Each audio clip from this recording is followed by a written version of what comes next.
Good afternoon. Thank you, everyone, for joining us. My name is Damon Waters, calling from the Office of Family Assistance, and thank you for joining our webinar, Preventing Intergenerational Transmission of Domestic Violence in TANF Families. We're very happy to have you and this wonderful panel of expert presenters to discuss the important topic with you today. My name is Damon Waters, like I said, and we welcome you to this webinar.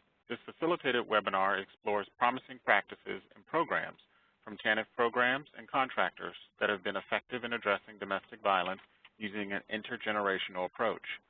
Webinar participants will be provided with an overview of program areas that have been shown to be effective in addressing the needs of survivors and children who have experienced domestic violence. The webinar will also explore methods of preventing the intergenerational transmission of domestic violence. We're looking forward to hearing about innovative and promising practices and programs implemented by current TANF programs that use intergenerational approaches to assist families experiencing domestic violence. We look forward to hearing about methods that are used to prevent children who are experiencing domestic violence from becoming batterers or victims of domestic violence. And we're interested in hearing some more about some of the approaches that promote economic empowerment to assist individuals experiencing domestic violence. We are pleased to have three dynamic presenters who will be leading our conversation today about addressing domestic violence using an intergenerational approach to prevent the transmission of DV. Throughout the presentation, you will have an opportunity to ask questions through the Q&A box in the bottom left corner of your screen. We encourage you to ask questions, and if your question is for a specific presenter or program, please be sure to specify that.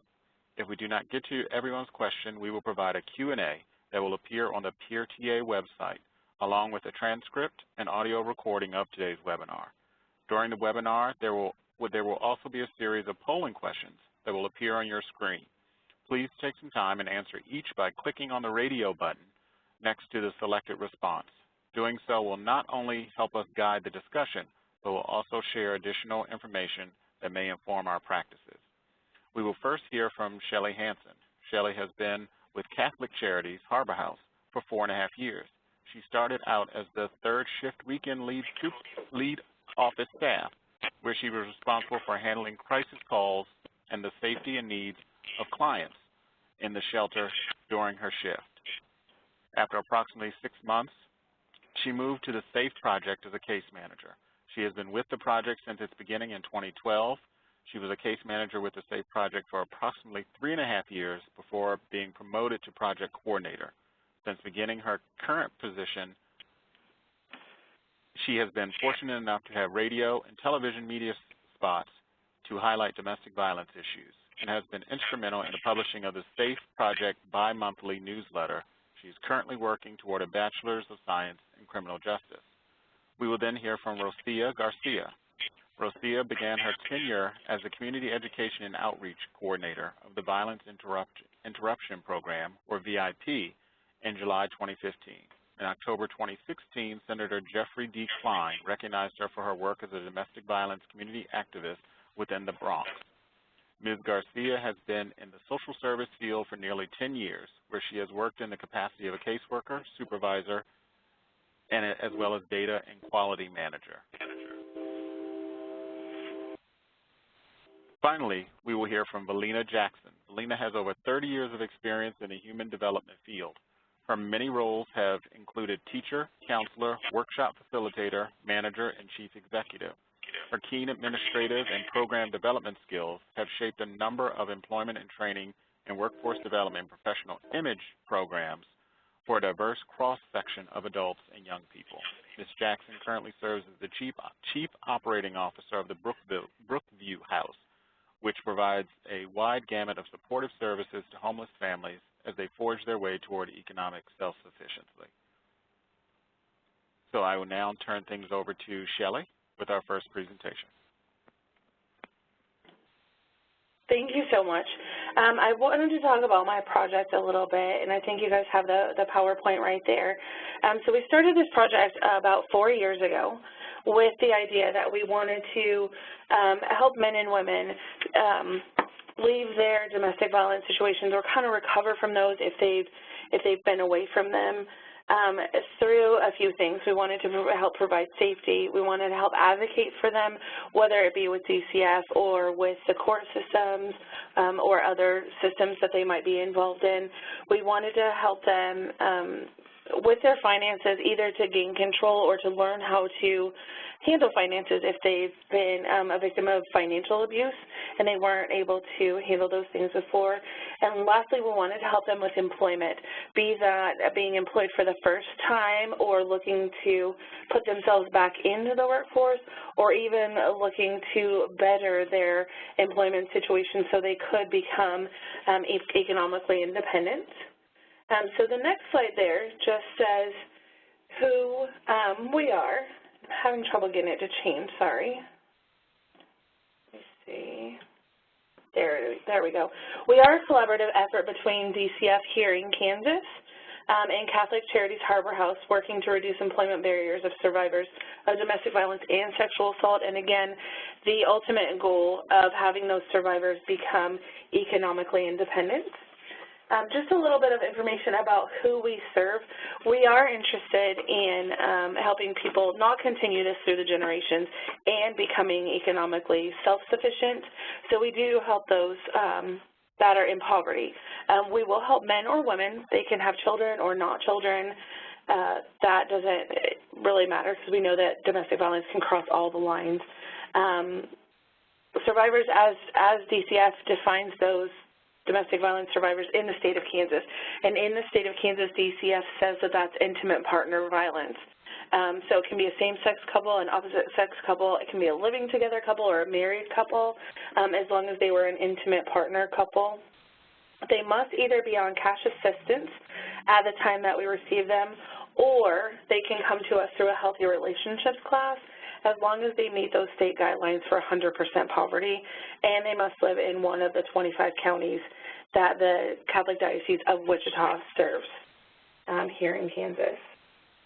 On the next one, this just kind of details some of the services that we do offer. First, when we start with them, we want to do safety planning. Whether they're still in that home, whether they've left the home, or whether they're kind of just living with the trauma that domestic violence has caused, we want to offer an individual safety plan for each one of them and their children if they have children, based just on kind of where their life is at right now. Then to promote the self-sufficiency, the financial portion, we do offer career and employment services. Excuse me. We'll start with kind of finding out where they've been, if they've been employed recently, if they're needing to be employed for the first time, what their educational background is, and then we'll move on to some resume building and some interviewing skills, maybe even some training if they need to finish their high school diploma, or if they need to get into college, or if they need to get certificates to further that employment opportunities and make them more employable. On the next slide here, some more services that we offer. Going along with helping to ensure that we don't carry this from one generation to another, we do present them with the domestic violence and child abuse education. How is this affecting your children? How is this carried from one generation to another? We really want to educate on what domestic violence is and how this does carry from one to another, and how this is not what healthy relationships look like. So we definitely want help with breaking that cycle of domestic violence through education. We also do some financial literacy with them. I know there's several of them listed there, but we'll really kind of meet that client where they're at. What kind of financial empowerment have they had before? Have they been allowed to control the finances, or have they been allowed to work? And we'll kind of move in the direction that that client feels most comfortable with, so that they really can gain control of their finances and not have to go back to an abuser because they don't know how to handle the finances, or because they don't know how to become employed. The next slide here, we help with medical and psychosocial services. We know that domestic violence, oftentimes they're not allowed to see health professionals because they might tell somebody about their situation. So we want to get them back in touch and make sure that they're physically safe, that they're mentally safe to be able to be employed, and so that once they obtain that employment, that they're not losing that job for some of those issues. healthy relationship education, and conflict resolution. We go with that with them so that they can really learn what the danger signs are in relationship, what some of those communication danger signs are, and how to handle conflict with their children. We talk about conflict with other adults too, but not in the sense that they could have prevented any of the domestic violence from happening, but how to be healthy in relationships moving forward and how to handle the conflict with kids and with other adults in a nonviolent manner. We do also offer them parenting education. We realize that it can be super hard to parent once they've been through this kind of relationship or once they're having kids with a violent partner, and the kids have a lot of questions that we maybe don't know how to answer. So we want to give them some parenting education. We also present with the 5 languages of love for children, because each child can be very different, and it can be a different situation of maybe this child wants to have hugs and affection, and this other child isn't really kind of wanting to feel loved that way. They want more of recognition and things. So we help them identify how each one of their children want to be loved so that they can carry on that positive parenting with those children. And on the next slide, I know it's not here right now, it will be later, is just my contact information. So we'll have that up later on. And certainly if anybody has questions about the program that I work for, I'm happy to answer those. I think we're going to have question and answer later in the webinar. Thank you, Shelley. So we will ask our first polling question.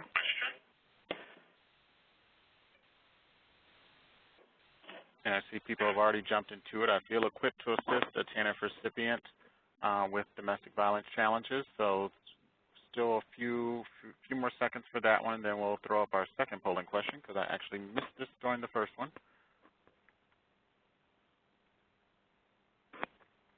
So we'll go ahead to our second polling question before we bring our next presenter.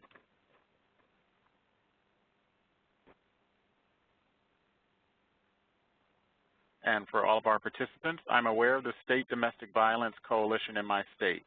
A for yes, and we have worked together in the past, or B, yes, but we have not worked together in the past, or no.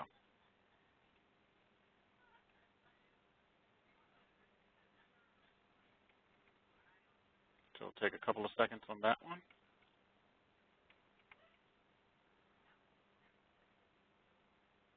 Okay. And I would like to welcome Rosia Garcia from Violence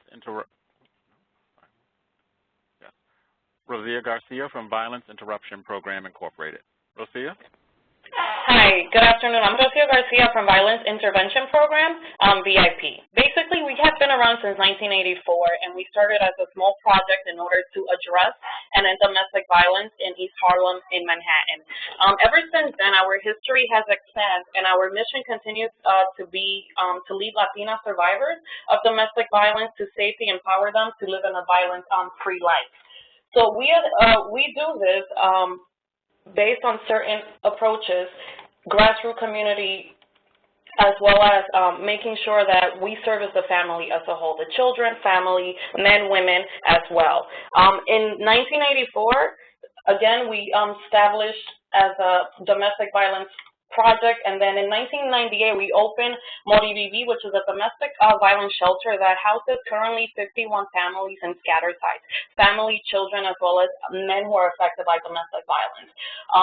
In 2001, we opened the non-residential office in the Bronx, and at this point in 2016, we have 3 offices, one in the Bronx, one in Manhattan, and one in Queens, and we service over 600 families on a yearly basis. We provide services such as counseling, economic empowerment. I'll talk more about the economic empowerment because we realize that domestic violence affects everyone differently, and oftentimes these survivors that are being affected by domestic violence are being controlled to the point that they're unable to manage a checkbook and or their checking account. In 2005, we opened Casa Sandra, which is the only transitional housing program at the time to serve DV survivors. It was a big deal because it continues to be operating now, and it houses 15 families. And this was the dream of our first deputy director, as well as the first program director, to ensure that families, once they are removed or are finished with their time in the emergency shelter, which usually is 180 days in New York, they are not going back to the abuser and or have to go back to that situation. So in Casa Sandra, what we do is that we ensure that the families are there for 2 years and learning things from going back to the main thing with VIP is economic empowerment and helping everyone, regardless of where they're coming from, immigration status, get on their feet. Then we also have the most important thing, which is our hotline that is open 24 hours a day, 7 days a week. It's live operated. Anyone can reach the hotline at any given point in order to receive counseling and other supportive services that our agency uses. At this point, our programs contain that hotline, the Community Education and Outreach Department, which our job is to go out into the community, educate everyone, and ensure that people are aware of how domestic violence affects society, the family, children, youth, and so on. Then we have our 2 residential programs, as I stated, Moribibi, Casa Sandra, and then the non-residential programs that are in the Bronx, Manhattan, and Queens. With La Voz, going back to the fact that BIP started as a Latina organization, La Voz means voice.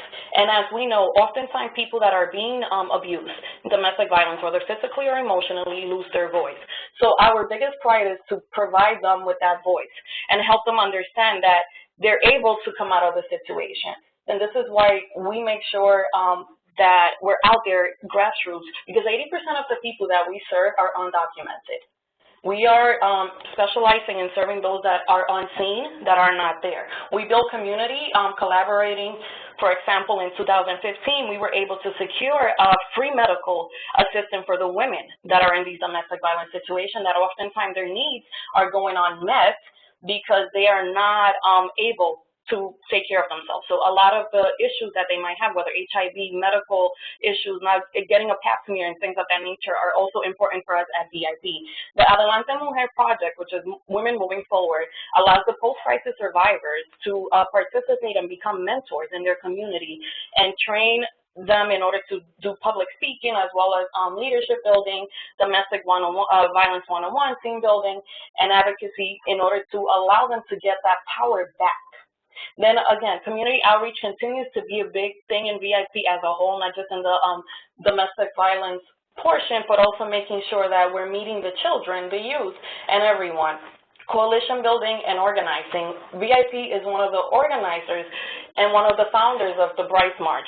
It's in its 16th year, and we basically go to the streets in the Bronx, Manhattan, and Queens to denounce domestic violence on September 26th in memory of Gladys Ricard, who was murdered by her abusive ex-boyfriend on what would have been her wedding day in front of her family. So we make sure that things of that nature are in the forefront in the city that we serve, and that everyone that is involved in a situation of domestic violence understands that there are resources out there in order to better assist them. We also started this year with Denim Day, which is a demonstration in order to once again empower and assist those survivors of domestic violence as well as sexual assault. So we go into the streets of the Bronx, of Queens, and Manhattan, and include community, and make sure that people are aware that they're able to come out and speak out against sexual assault, domestic violence. Making sure that this happens ongoingly. We also have the Shine the Light event, which is something that has been started since 2014, where organizations from Manhattan, including the District Attorney's Office, join us and make sure that we're there denouncing domestic violence all around. You know, lately we've realized that children and youth need to be involved in order to break the cycle of domestic violence, because a lot of the Latinas or a lot of the communities that we serve are undocumented. They don't speak English, they go under the radar, and this is some of the reasons why they stay, because they're being abused and they're afraid that they will lose their children. Coercion is utilized a lot in order to ensure that they stay in their relationship. So we have been starting certain things such as bullying, social media, respectful sexuality, in order to educate the younger community and make sure that they are aware of what is acceptable in a sense and the red flags of domestic violence. A lot of times the parents believe that, you know, the children are not aware of what's going on in their home, that domestic violence is something that is happening behind closed doors and is only happening between mom and dad. However, we've realized that it's also affecting the children as a whole. Again, our bilingual hotline, the number is 800-664-5880, and aside from answering phone calls, we make sure that we provide crisis intervention, counseling, safety planning, etc. And we answer about 10,000 phone calls last year, just of people that needed the service at the moment. The residential program, once again, continue to provide those essential services for families, so families don't feel that when they do make the decision to leave, that they have to, be in the streets, or that there's nothing else there that would allow them to get out of the situation. And then we have the non-residential programs. I would like to touch a little bit on that, because we meet clients where they're at, in the sense that if you're not ready to come in to a shelter, if you're not ready to leave the abuser, we will work with you from your home, safety planning, etc. You could come into our women empowerment. You could come into all of the other events that are happening, and or work groups, counseling sections, along with your children, in order to better understand what domestic violence is doing to you and your family. Client profile. We service, most of the people that we service were Latinas. And, once again, although the violence intervention service is everyone, right? The main people that come to us because of the culturally competent services that we're offering are the Latinas post-crisis survivors that do not speak the language, that just got here from another country, etc. Economic abuse in that population specifically is a big deal, and it's not recognized in New York State as a law. So if someone is being economically abused, whether the abuser is opening a credit card and other things in their name, that's not happening, in the sense that it's not being recognized. So it's just, it's not happening. It's not a form of abuse. So in order for us to make sure that we provide these services, we make it a holistic approach. So in 2009, that's when we started with our economic empowerment portion, and we assist women in better understanding through work group and one-on-one counseling section and community events about how to manage a bank account, how to be successful in the workplace. We also give people incentives for opening bank accounts and keeping them open and managing a checkbook for about 3 months. We also take them out in order for healthy eating, shopping, and things of that nature to better manage their budget. Other things that we're doing with Manos de Esperanza or Hands of Hope is that we are doing workshops with 10 to 15 women and teaching them a different craft that could become marketable in the future for them to survive once they're ready to leave BIP. And as we all know, domestic violence is a pattern of behavior used to exert power and control by one family member. So we make sure that this is something that the children, the youth, the men, the women, and people that we serve understand, because our goal, once again, is to lead them to safety and for them to prevent this from continuing to happen. Thank you so much.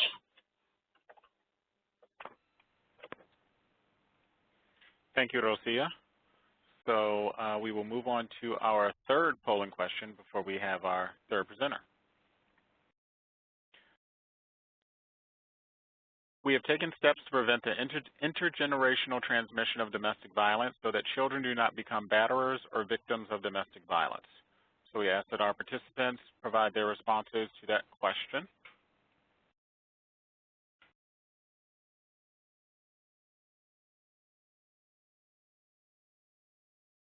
Again, the question is, we have taken steps to prevent the intergenerational transmission of domestic violence so that children do not become batterers or victims of DV.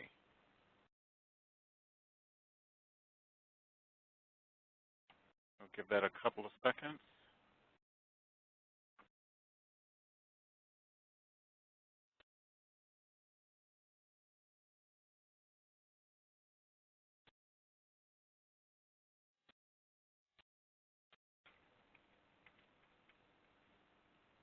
Okay.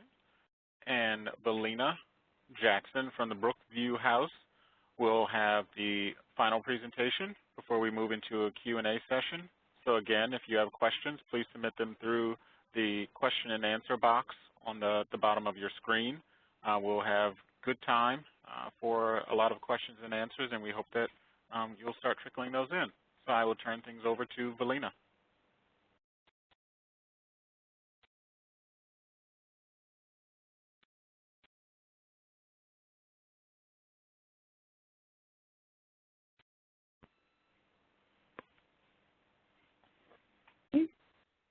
I don't know how that happened. Can I get my slides back, please?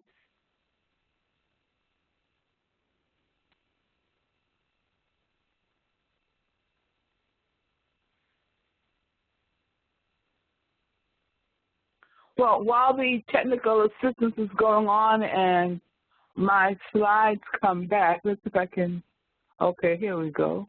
Okay. All right. I just want to talk about Brookview's mission. We are now 26 years old, and our mission has stayed the same, to help women and children experiencing homelessness and those at risk to develop the skills necessary to break the cycle of homelessness and poverty. I will start also by saying that all of our families are referred by the Department of Housing and Community Development, which is our Massachusetts Welfare Office. Our next slide, okay. Our next slide gives you a snapshot of our families. 94% of our families eventually admit to domestic violence once they have taken the first part of the class where we define all the kinds of domestic violence. I'm glad Rosia highlighted that in her presentation about the financial abuse as well. And, you know, when they come in, about 54% say, yeah, you know, I had something happen. But by the time they realize all the definitions of it, it's very, very high. We provide services to people who live in the surrounding area. Their children attend our programs. Sometimes the moms come in and take advantage of our services as well. We like to be a hub within the community we serve. We also know that homelessness is traumatizing. Domestic violence adds to the trauma. So we work with families and children to remediate the effects of this trauma. The children have been moved from place to place to place while they're very, very young. Many are witnesses to domestic violence. Many of the women are rendered homeless due to domestic violence, and so we try to make sure that we address the whole person within the whole family with our services, which I'll be going into a little later.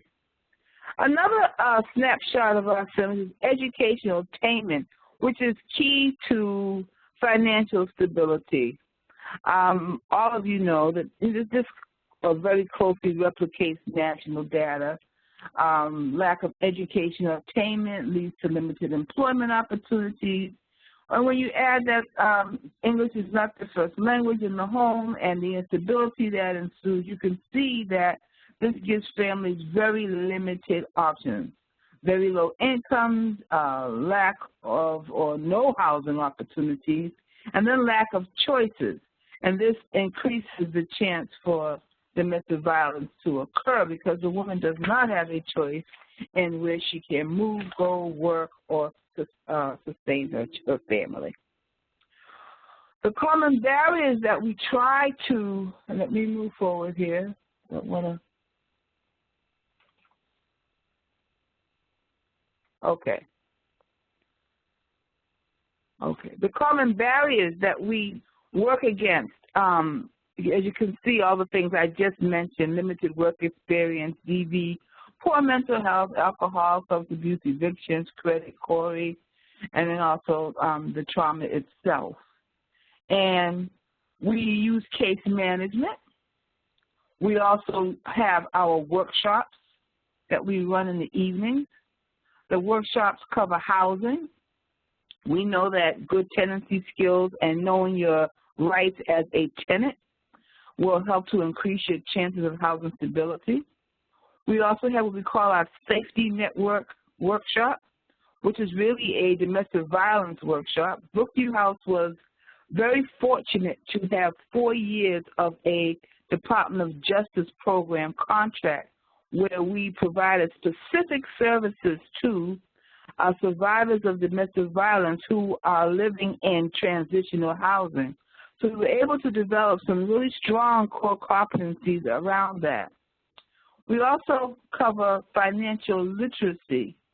All the things that Rosia mentioned in her presentation, I don't want to be redundant, but this is so important in knowing how to use financial services and financial products.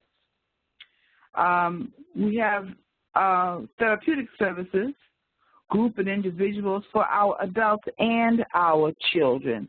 We have set up a clinical program where we utilize graduate counseling psychology students from the various universities and colleges in the Boston area, and they come in and do their year of service at Brookview House, providing holistic and non-traditional therapies, including expressive therapies, play therapy, yoga, meditation. We also have something that helps the families to bond and develop nurturing skills.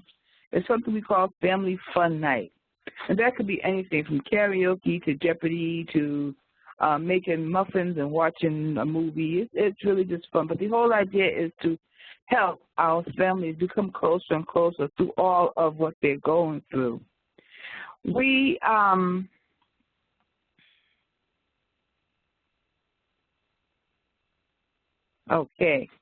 we have outcomes, and we're very proud of our outcomes. 92% of the moms who complete our program maintain housing long-term. We survey 5 years after they've been placed, and we find that 92% of the moms are still in housing, still in stabilized housing, and we're just so proud of that. And then also 88% of our youth who participate in our programs complete high school. Now, the national data indicates only 25% of homeless youth finish high school. So we think we're doing a good thing at Brookview House, because without interventions, 75% will drop out of school permanently, 53% will drop out of elementary or middle school for an indefinite period of time, and 36% will repeat a grade. We believe that our interventions have a strong impact on the outcomes of our families. And the more stabilization our families have, the better. This particular slide refers to all the kinds of things we want to increase. These are the traits that we want to increase while the women are at Brookview House. You can see self-esteem, education, leadership, communication skills, resilience, coping strategies, and confidence, problem-solving skills. All of our programs are intentional, they're trauma-informed, they're focused on educational, social, and emotional support. And they all go together, as you can see how these bubbles all link up in this particular graphic to show how each one is dependent on the other. We feel it doesn't make any sense to teach life skills if you're not going to teach communication skills, and then have opportunities for leadership skills. So many of the women participate in our programming in a number of ways, by doing internships in our program themselves, being volunteers in our programs. Eventually they step out in the community and do volunteer activities. Then eventually they get a job, and then eventually they are moving on. And we like that. We like that ladder approach where they can move on and upward as they're involved in our program. And we provide the supports to them all along the way.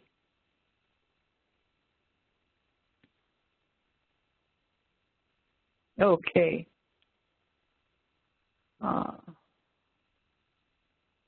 Okay. As you can see, we start off with our base: case management, behavioral health, prevention and stabilization, our youth programs, which are very integral to the success of our program. We have a after-school program for our school-age children, and we also have a teen program. We saw in our community that a lot of folks had preschool programs, and we found out that the school-age youngsters did not have any place to go in the afternoon, so we decided to build one. And we are enjoying 2 sites for our programming. We are fully licensed by the Department of Early Education and Care, sometimes called DECE. They change their acronyms. But anyway, the whole idea is that they are licensed by the state. And we look at it as a way out of poverty and homelessness. If you look at the lower box on that foundation, those bricks there, you'll see the lowest one on the right.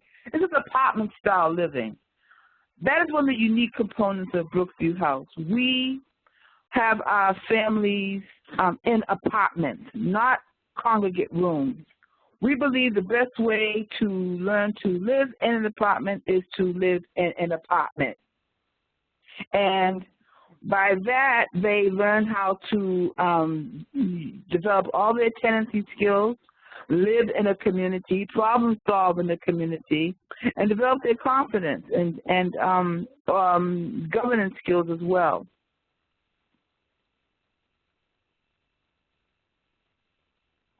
Okay. This helps them develop independence and self-esteem, and also because they have leadership responsibilities, they become an integral part of a safer, healthier, and thriving community. I have a quick case study, and this is about not her real name, Mariana. She was a mom of 2 children. She had a long history of depression and suicidality. She was born in PR. Her mom was bipolar. She was abandoned at age 7. And you can look at the rest. You know, she moved to Massachusetts with an aunt and uncle, had to move out for overcrowded living conditions. She lived in a welfare motel for 2 months before she came to live at Brookview House. She was in an abusive relationship. One Christmas, she attempted suicide. We called the therapist, and we also called the best team. She was admitted to the hospital. They adjusted her meds. Her suicide attempt included swallowing pills. And post-hospitalization, she returned to Brookview House and continued to meet with her therapist. Then one day, in the midst of all the support she was receiving, she decided to move to Philadelphia to reunite with her biological father. You might be asking us, why this case? I use this case because the work is difficult. It's difficult. As you can see, being in an abusive relationship can be the centerpiece of a number of problems going on in a young woman's life, trying to raise small children. This work needs resources, and the model needs to be replicated across the country. And I'm glad we're having this chance to talk to so many folks today. As you can see, her primary team consisted of a case manager, the Brookview Commission, the case conferences with clinicians, youth services, adult services. She had an assessment. We were doing goal setting. Her case managers were always present at her case conferences. The clinician provided individual services and helped her address her hesitation regarding meds, helped her learn to advocate for herself, all of those things. However, our outcomes are not always successful despite our robust interventions. But the good news is this: the suicide attempts were unsuccessful. She's with family, we hope, and will find the resources she needs, and she moved away from her abuser.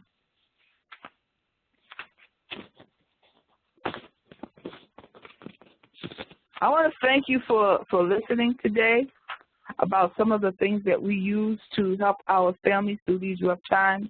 I just want to highlight by saying that our services are for the adults and the children in our families.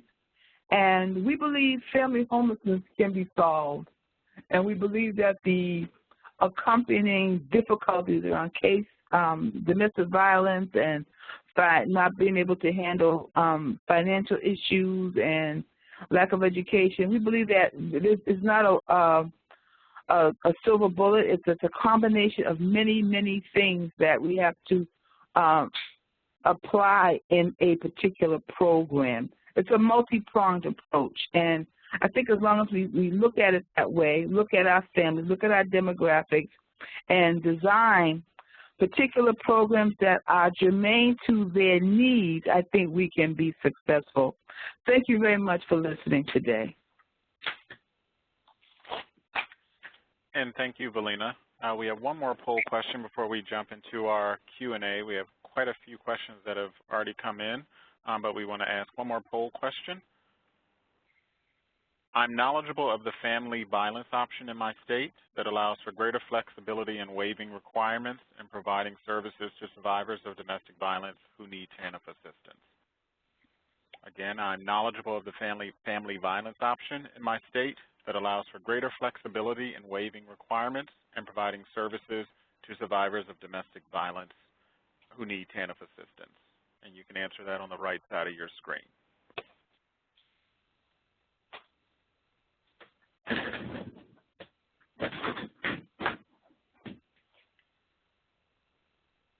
we'll take a few more seconds for that one to get responses for that one.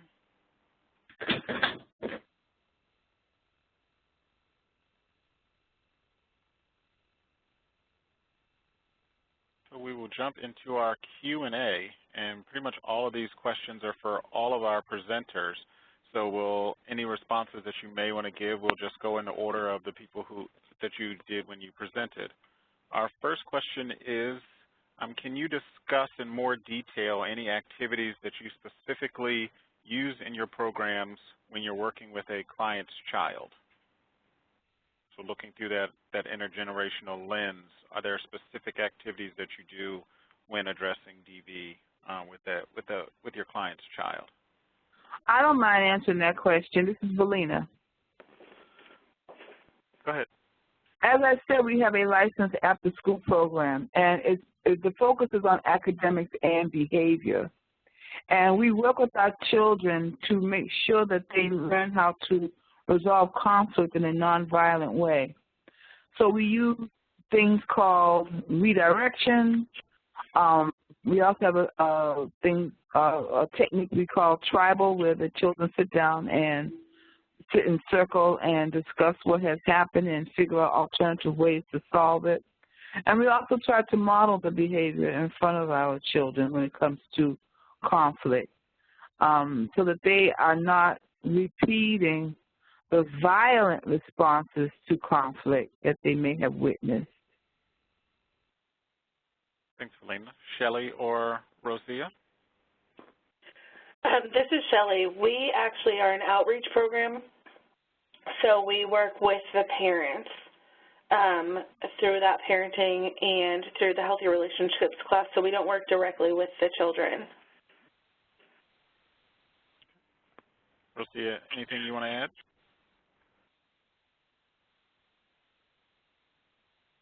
You might be on mute. So I'll go into... And then as far as the community is concerned, when we do the outreach, we speak to children in either community centers or schools regarding domestic violence, healthy relationship, and oftentimes get their feedback, as well as, ask questions for understanding and for them to also rate the services that we're providing and involve them in ensuring that they understand what domestic violence is, how it affects the community, and how it could also affect them. Rosia, we're going to have you repeat that, because I think the beginning of your response was cut off. Oh, I'm sorry. Sure, no problem. So basically with the violence intervention program, we do work with children. We have counseling for the parents and the children in order to address what's going on and what have they witnessed and the type of domestic violence. And as far as the community education portion of it is that we go into the community, to community centers, to school, to provide a curriculum and an interactive curriculum and have the children tell us what we're doing, what they're understanding, and how to correct their understanding of domestic violence or our deliverable of what's going on, whether it will be bullying, teen dating violence, and things of that nature. We also include the children, as you saw some of the slides and some of the marches that we do, in order for them to get a broad spectrum of what domestic violence is and how it could affect the family and society as a whole. Thank you. For all of you, what is the greatest challenge in preventing the intergenerational transmission of violence and working with your families, making sure that it doesn't go from the one generation to the next?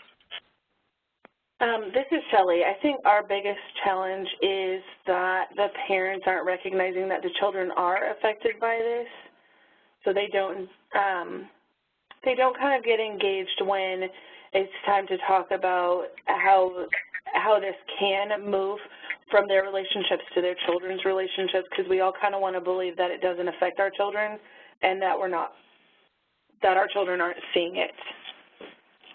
So that's kind of the biggest challenge that we have is kind of getting parents to accept that this is affecting their children and that we do need to address it.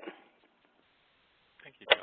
For us at VIP, it's kind of changing the cultural and understanding and making it, since we're dealing with Latinas, oftentimes they believe that domestic violence is something that has to continue because my grandmother went to it or the great-grandmother, et cetera, and not understanding that this affects the children and affects the way things are happening. Oftentimes, many of our clients come from other countries and they don't trust the police, the system. So it's also educating, changing, and helping them acculturate and change their cultural beliefs to understand that domestic violence is not something that is acceptable or something that should continue to happen to them and or to their children. Thank you. Yes, I think part of it does circle around the cultural beliefs. Our population is almost split in half African American and Latina, and many times, many of the discussions are around how domestic violence is viewed and how it's sometimes even incorporated into the family fabric in terms of tolerance. And so when we often see aggressive behaviors among the boys, the small boys, and the same thing with the girls, the bullying, and we have special programs for them. For the girls, we have a tea party setting where they learn to talk to each other and treat each other nicely. But for the teens, we also have a dating violence prevention program where the teens themselves had to develop a curriculum around dating violence and present it to other teens at other schools and other community settings. So we thought that was pretty effective because they then became the teachers of the information. Thank you all. We just got a question that came in. Can any of you talk about any specific evidence-based programs or curriculums that you may be using with your population? It really sounds like all three programs have a very specific type of population or specific people in their populations. Are there any formal evidence-based practices or curriculums that you're using for that around intergenerational cycles of violence prevention? I have to say, to be honest, I have samples from many different sources. When we were involved with the DOJ project, they had a lot of good material. You can still go online and find it.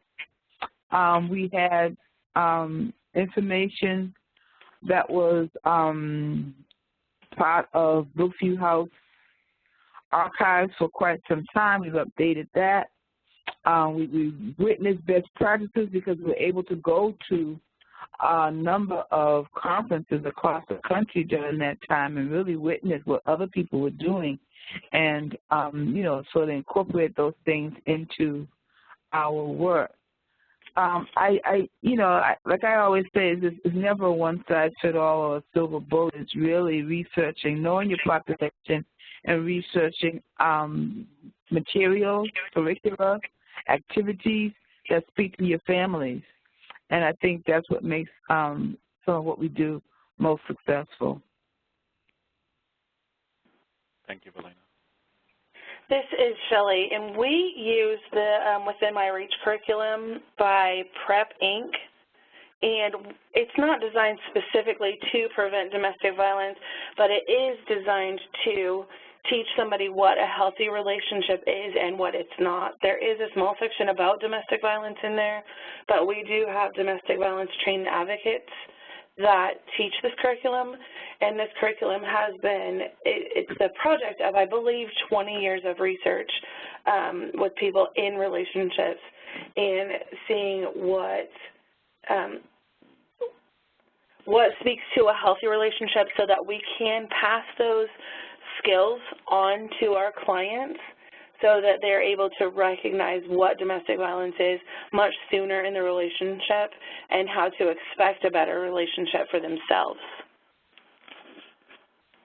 Thank you.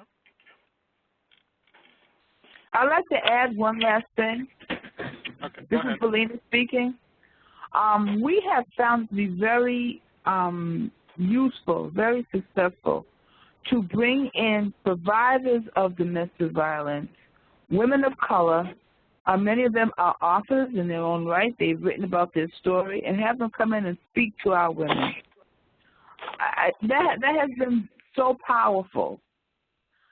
I really can't tell you what an impact it has on the women who are there to see someone who looks like them talk about their story and talk about how they had to overcome very similar circumstances.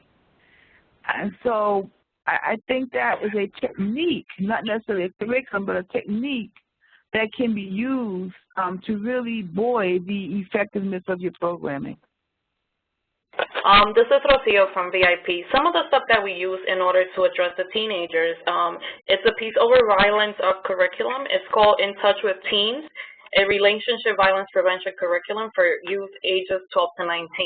The other thing, as some of my colleagues mentioned, is also based on the women that come out and are post-crisis survivors and are coming out and assisting us, helping the community understand, because I believe that although, we're providers, I could sit here and talk till my face is blue, but I haven't experienced domestic violence, and oftentimes people are not going to understand it or believe it from my perspective.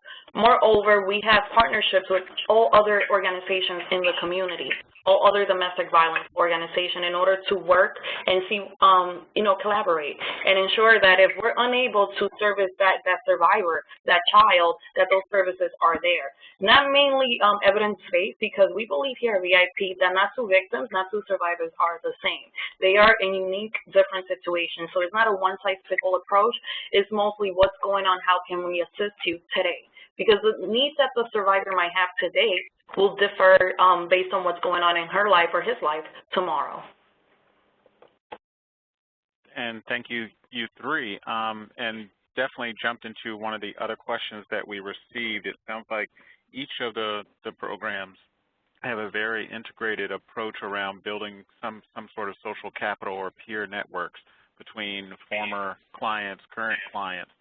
Could you talk a little bit more about how you develop those networks of the clients, because it seems like they do get a lot of benefit from engaging other clients and people who are going through similar experiences? This is Rosia again.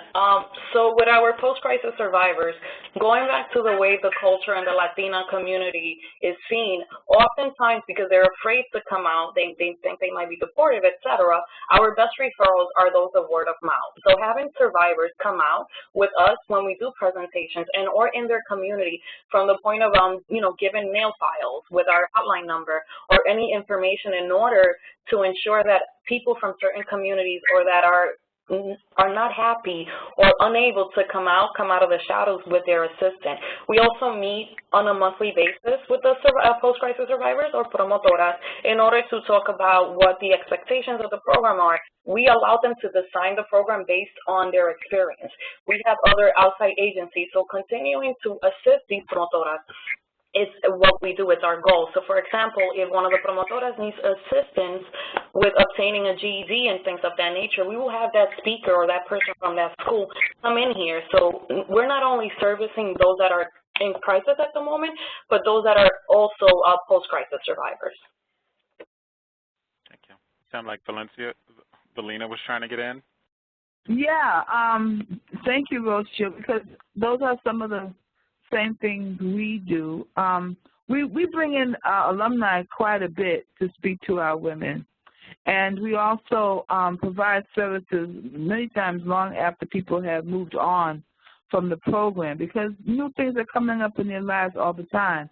This year, we started what we call our graduate network. These are women who have, quote unquote, graduated from our program, have had permanent housing for quite some time, have moved on in the community, and we ask them to come back and give back and also receive some of the resources that we are able to put together for them. And we think that this is very successful because there's nothing like someone who has just gone through, the same thing you've gone through to help you even form this into a conversation or discussion to address some of the fears and anxieties that might still be lingering around the situation. So to that end, we believe that, there's nothing like experience. It's just a wonderful teacher, and if we can get more of our graduates to come back and be involved, well, that is definitely our goal now, because we are structuring our programming around that. Great, thank you. Shelley, did you have anything you wanted to add?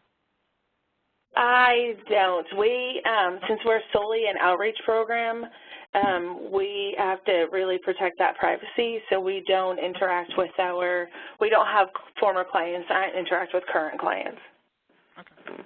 And we have two more questions. The next one is, in your opinion, how imperative do you believe it is for child support enforcement agencies to provide domestic violence services, education, and/or resources to their clients, especially since they deal with broken relationships? Again, in your opinion, how imperative do you believe it is for child support enforcement agencies to provide domestic violence services to their clients when they're dealing with these broken relationships?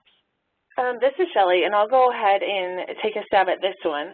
I think it's absolutely imperative, maybe not for them to offer the services themselves, but to offer some sort of education. We have children and women's lives being threatened over child support. We have threatened kidnappings over child support. So we really need to dig into, is it safe for us to pursue child support for this child, or is it going to put the child or the parent, the other parent, in more danger if we try to pursue that child support?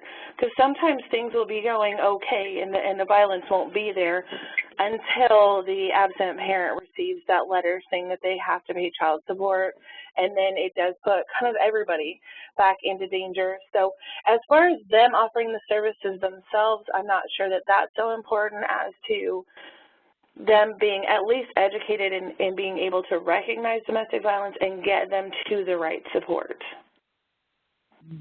I have to agree with This Shelley. is Rosia. I'm sorry. Go ahead, Selena. No, it's okay. I'll go ahead because I won't be long.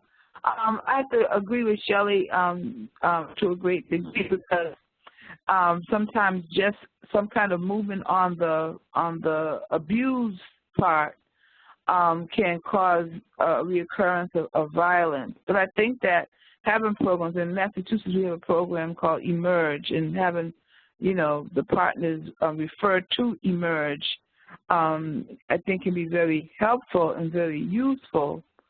But sometimes, it can exacerbate a situation that was, particularly calm for a while. But the fact of the matter is that abuse is going to go on to the next relationship. So at some point, there has to be an intervention. If he doesn't return to your client, he's going to go to somebody else. He's going to be with somebody else. And the idea is to teach a person not to abuse in a relationship.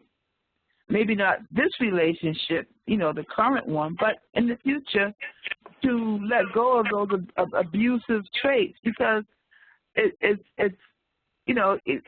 ends up with somebody being, maimed, shot, killed, or in jail. So the outcomes aren't good if there is no intervention. So I think there should be an intervention, and programs like Emerge and others, I think, are very useful. Thank you. Rosia? So I agree with both of my colleagues. I believe that when we're talking about child protective services and all those additional services, that they need to be educated in what domestic violence is and what it constitutes a domestic violence incident. I know specifically here in New York, we're having an issue with law enforcement as well as people from ACS. And they don't seem to understand what's happening. We have an issue with language access. A lot of our survivors might be calling 911, but are not receiving the appropriate services. We also have oftentimes children being removed because there's a perception that domestic violence is happening. So this is why I believe it is very important for those that are servicing our community, outside from the domestic violence providers, such as Child Protective Services and the police department, to be immersed and understand what are the steps needed what are the steps needed in order to address the matter and give it the benefit of the doubt that it needs, right? Because oftentimes what we do, or a lot of people do, is victim blaming. Why did she stay? Why is this happening, et cetera? And it is not our job to do that. It's more our job to educate and service. Thank you. And one last question that came in. Could you go into a little bit of detail about your formal types of whole family assessments where you gauge the needs, identify the DV challenges of the children and the parents, given that identifying DV is often difficult? So is there a formal process that you go through when identifying the DV needs of your clients and their children? Well, our families go through a 2-day assessment process as they come into the program. And from that assessment process, we develop an individual service plan and also on a smaller version, I guess you could say, service for children as well, because they're incorporated into the larger service plan.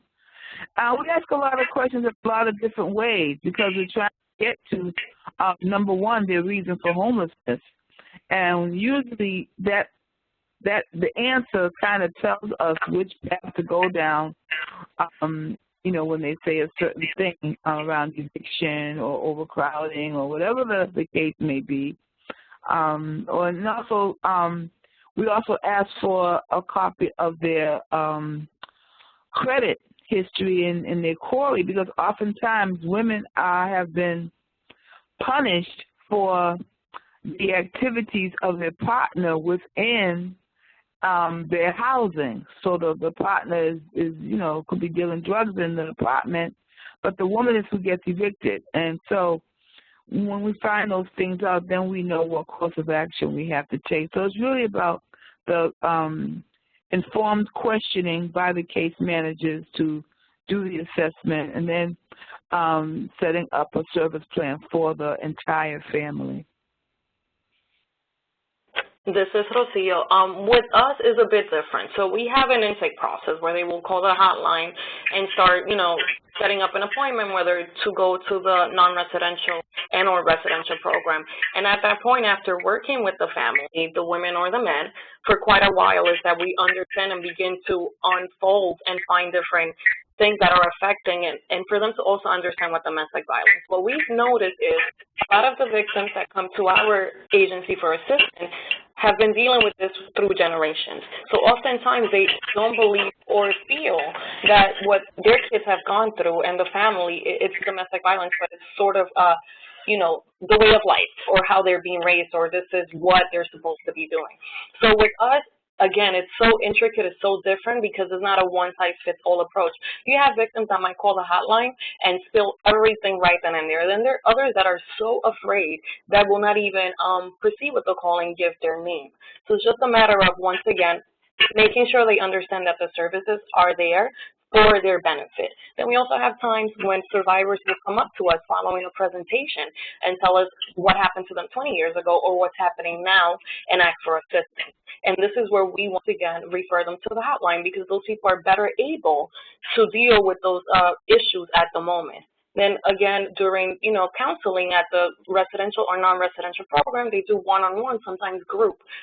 Last year we were in a group and no one wanted to speak until everyone else started coming in And one of the ladies, one of the survivors at the end, indicated that this was the first time that she felt worthy and realized that she wasn't the only person going through this, that she wasn't the only one that had lived through this as a child. So oftentimes they are so hurt and traumatized that they don't see this as an issue. Thank you. This is Shelley, and my process is a little bit different even than either one of those. Since we work directly with DCF, they do what's called an orientation, and that's something that anybody on cash assistance has to go through. So we present at this orientation, and we just give like a brief 6-question screening after we talk about what our services are, because we do want everybody to know what our services are, because we run into a lot of people who just don't recognize that they're in a domestic violence relationship or that they have experienced that before. So we do give the assessment after we give a little bit of education about what domestic violence really is.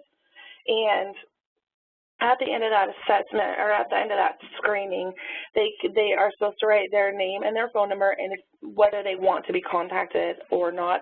We do assure them that if they don't want to be contacted, no matter what they say on that screening, that we're not going to put their safety in jeopardy by making a phone call anyway. And then we will work with the career navigator at DCF to get them into services.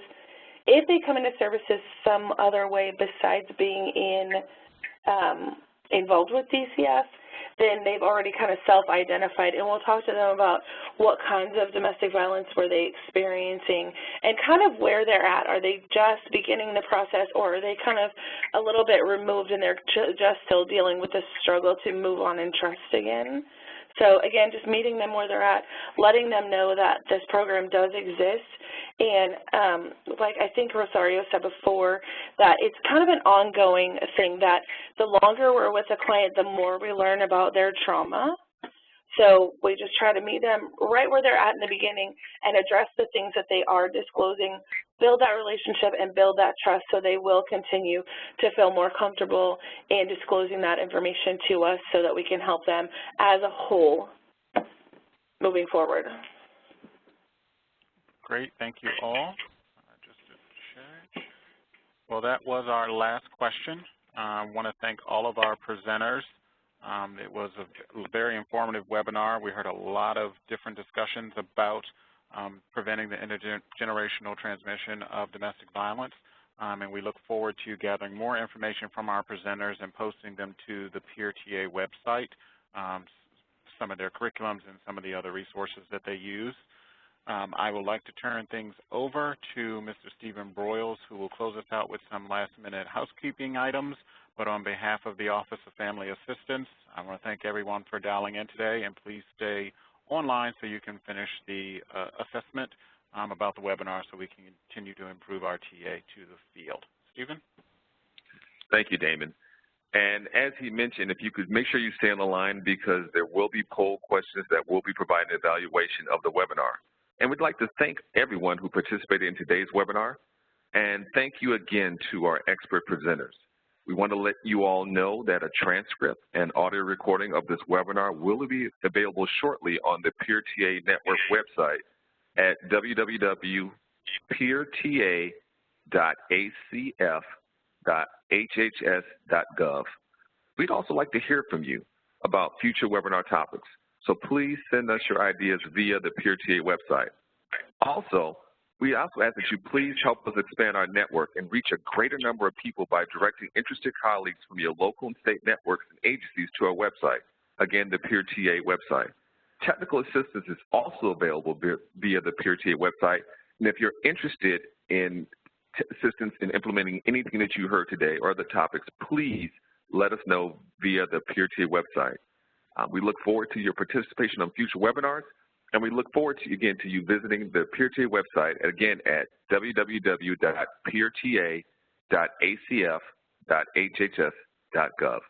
Thank you, and we'll give you time to complete the evaluation.